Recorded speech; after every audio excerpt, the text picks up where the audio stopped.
चलिए good morning बच्चों। Good morning sir. चलिए आज हम लोग ये जानते हैं कि जो बिहार बोर्ड का 5 नंबर में जो थ्योरम क्वेश्चन पूछता है वो है थेल्स प्रमेय और थेल्स प्रमेय का विलोम। आज हम लोग क्या सीखने वाले हैं? थेल्स प्रमेय नहीं, आज हम लोग सीखेंगे पाइथागोरस प्रमेय।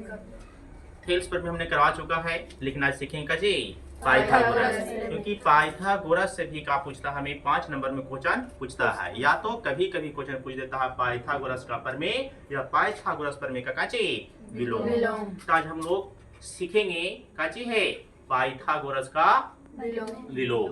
देखिए 2 नंबर पर पूछे बाबू कि पाइथागोरस के विलोम का लिखे, कथन को लिखे, तो केवल कथन ही लिखना है। अगर कह दे कि पाइथागोरस का विलोम का करे, सिद्ध करके बताए या तो प्रमाणित करे, तो हमें सिद्ध करके दिखाना पड़ेगा। लेकिन 2 नंबर में केवल कथन लिखेंगे। चलिए कथन क्या है, सबसे बड़ी मायने रखता है कथन। क्वेश्चन भी कथन ही होता है और कथन को भी हमें क्या करना है, याद रखना है। देखिए क्या कहता है कि किसी त्रिभुज में, किसमें, किसी त्रिभुज में बड़ी भुजा का वर्ग, बड़ी भुजा का वर्ग वर्ग किसी 2 छोटी भुजा के, बोलिए, किसी 2 छोटी भुजा के योग के क्या होता है, बराबर होता है। है। तो बड़ी भुजा के सामने का कोण, काची का कोण है, बड़ी भुजा के सामने के कोण, बड़ी भुजा के सामने का कोण क्या होता है, समकोण होता है। क्या होता है, समकोण होता है। यही सिद्ध करके बताना है कि क्या होता है, ये समकोण होता है। चलिए हम लोग फिगर से समझते हैं। देखिए हमने किसी एक त्रिभुज बनाया ABC, इसमें बड़ी भुजा का होगा ये, इस त्रिभुज जो बनाया हमने समकोण, यही समकोण त्रिभुज का सबसे बड़ी भुजा का हमारा ये AC। और कह रहा है कि AC जो बड़ी भुजा के सामने वाला कोण था, इसका सामने वाला कोण कौन हो गया हमारा, एंगल B। तो ये कहता है कि यही सिद्ध करके दिखाना है कि इसका होता में समकोण होता है। और समकोण जानते हैं कि कितना डिग्री का एंगल बनाता है, 90 डिग्री का। यही आज हम लोग सिद्ध करना सीखेंगे। इसी तरह से काल्पनिक हमने एक और फिगर बनाया, का चीज का नाम दिया PQR। PQR। तो देखिए इस कथन को आप याद रखेंगे, और कथन को याद रखने से ही आपको फायदा है। आप जब तक कथन नहीं पकड़ पाइएगा तब तक को पता ही न चलेगा कि हमें सीधे क्या करना है ना। चलिए हमने माना कि क्या किया, हमने माना कि ABC एक काची है, समकोण त्रिभुज है, जिसमें AC स्क्वायर बराबर क्या लिखे बाबू, ऐसा क्यों लिखे सर? तो देखिए ये जो बड़ी भुजा है अन्य 2 छोटी भुजा के वर्गों के योग के क्या होता है, ये बराबर। ये अकेले बड़ा होता है, दोनों मिल के वर्ग हो के तब इसके बराबर होगा। किसके बराबर, AC के बराबर। कौन कौन स्क्वायर करना पड़ेगा, AB स्क्वायर प्लस में BC स्क्वायर करेगा तब होगा। वही बात हमने यहाँ पर लिख दिया। क्या लिखे बाबू,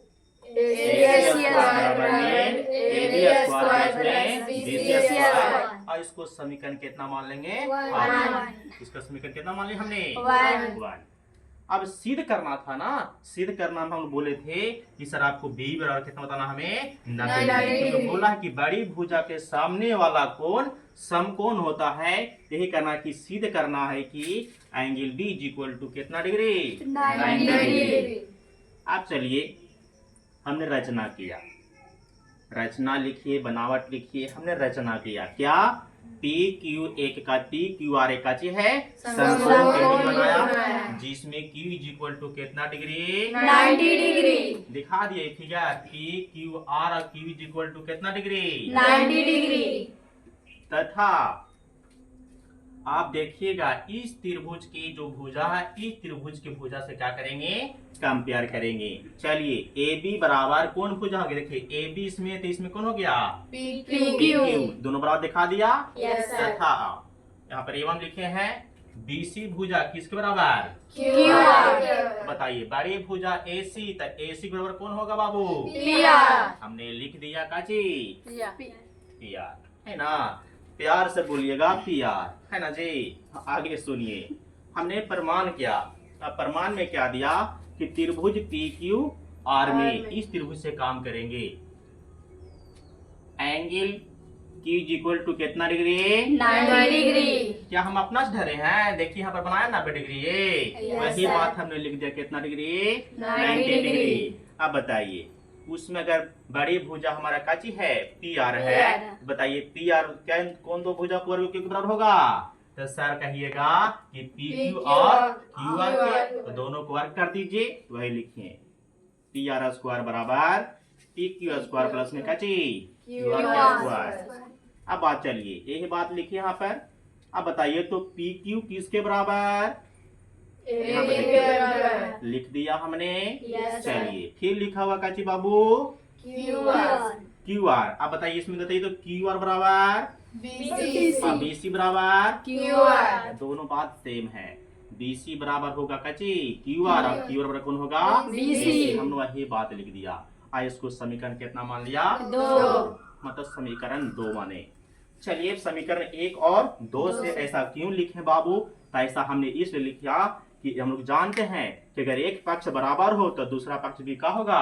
बराबर। कैसे तो बताते हैं। देखिए समीकरण 1 में दूसरा पक्ष है और समीकरण 2 में देखिए दूसरा पक्ष है। क्या दोनों में बात देखी है? तो जान देख लें कि दोनों पर काची है, दोनों समीकरण में एक पक्ष दोनों दूसरे काची है बराबर है, तो ये दोनों बराबर तो दूसरा पक्ष भी बराबर। हमने डायरेक्ट इसको हटाया और काची लिख दिया AC स्क्वायर बराबर काची है PR स्क्वायर।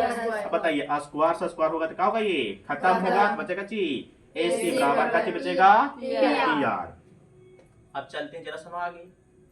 आगे क्या हमारा त्रिभुज PQR तथा काची में ABC में, त्रिभुज PQR तथा त्रिभुज ABC में। अब करना कुछ नहीं है, हमें सर्व क्षमता दिखाना है केवल। चलिए PQ भुजा किसके बराबर? AB के बराबर। आप कितना बात ये बात बताए हैं, आप देखिए ये बात हम लिखे हैं यहाँ पर। ये सारा बात उठा के यहाँ से आप चुपचाप धर दीजिए, यहाँ रख दिए। अब क्या करना है कि त्रिभुज दोनों सर्वांशम हुआ। सर्वांशम कैसे हुआ कि सब जितना भी लिखे सब भुजा से कंपेयर किए। तो त्रिभुज PQR और त्रिभुज का चीज है AB से साइड साइड सर्वसमता से क्या हुआ? ये सर्वांशम हुआ। इसलिए एंगल Q बराबर कौन होगा? बताए थे कि अगर ये 90 डिग्री तो ये भी 90 अगर डिग्री। B पर 90 तो ये भी 90 डिग्री। तो बताओ हम लोग बताना है कि angle Q is equal to कितना degree? B is equal to कितना डिग्री? 90 डिग्री। अगर Q अगर 90 डिग्री है तो B भी कितना डिग्री होगा? 90 चलिए डिग्री। दोनों कोण को हमने बराबर किया तो कहे कि सर एंगल Q बराबर अगर B है तो B बराबर कितना हो सकता है? 90 डिग्री। कहाँ से? क्योंकि सर Q कितना डिग्री है? 90 डिग्री, तो B पर भी 90 डिग्री। यही हमारा काम करना था, प्रूव करना था कि angle Q is equal to angle B is equal to कितना डिग्री? 90 डिग्री। तो इस तरह से आप सीड कर सकते हैं। भले लगेगा आपको कि बहुत बड़ी सा है, लेकिन नहीं, आपको अगर ध्यान से देखिएगा तो बहुत कम समय में बनेगा और ज्यादा होता है इसको रिपीटेशन करना। जितना प्रैक्टिस कीजिएगा उतना बेहतर होगा। और इसमें ऐसा नहीं है कि नहीं समझाएं, समझा कर बताए हैं। इस तरह से अगर समझ जाइएगा तो आपको बनेगा और पूरी तरह से क्वेश्चन बन जाएगा और इसमें नंबर भी नहीं कटेगा। लेकिन हाँ बशर्ते हम बार बार करें, कथन को याद रखेंगे और कथन के साथ साथ में आपको फिगर को याद रखना बहुत जरूरी है कि कौन सा कथन में कौन सा फिगर हमें बनाना है। चलिए हम लोग नेक्स्ट वीडियो मिलेंगे वृत्त से संबंधित जो है। बाकी ऑल द बेस्ट आप सभी को।